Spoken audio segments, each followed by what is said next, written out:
జగన్ మీద దాడి కేసు హత్యా ప్రయత్నమేనని నమ్ముతుంది వైఎస్ఆర్ కాంగ్రెస్ పార్టీ. ఆకతాయి చర్య అని అనొచ్చు, కానీ దాన్ని నెత్తిన వేసుకున్నటువంటి తెలుగుదేశం కూటమి ఏమంటుందంటే అది తనే చేయించుకున్నాడు, అసలు ఏ దెబ్బ తగలలేదు, నాటకాలు ఆడుతున్నాడని చెప్పే ప్రయత్నం చేస్తుంది. అలా కాకుండా ఆకతాయి చేశాడు, దాన్ని హత్యాత్నం అని ఎట్లా అంటారు అని చెప్పాల్సింది. అలా కాకుండా వెళ్ళడమే వాళ్ళు చేస్తున్న తప్పు. ఇకపోతే హత్యా ప్రయత్నానికి సంబంధించిన నిందితుడైనటువంటి సతీష్ని అరెస్ట్ చేయడం, అతను రిమాండ్లో ఉన్నాడు. మొన్న అతన్ని 4 రోజుల పాటు విచారించడానికి కోర్టు అనుమతి ఇవ్వడంతో విచారణ పూర్తయింది.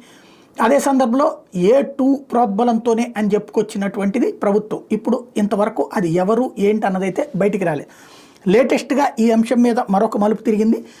జగన్మోహన్ రెడ్డి మీద హత్యాయత్నం కేసులో నిందితుడు వేముల సతీష్ కుమార్ వాంగ్మూలాన్ని న్యాయవాది సమక్షంలో సేకరించాలని దాఖలైన పిటిషన్ మీద తీర్పును విజయవాడ 4వ అదనపు చీఫ్ మెట్రోపాలిటన్ మ్యాజిస్ట్రేట్ కోర్టు న్యాయాధికారి మే 29వ తేదీకి వాయిదా వేశారు.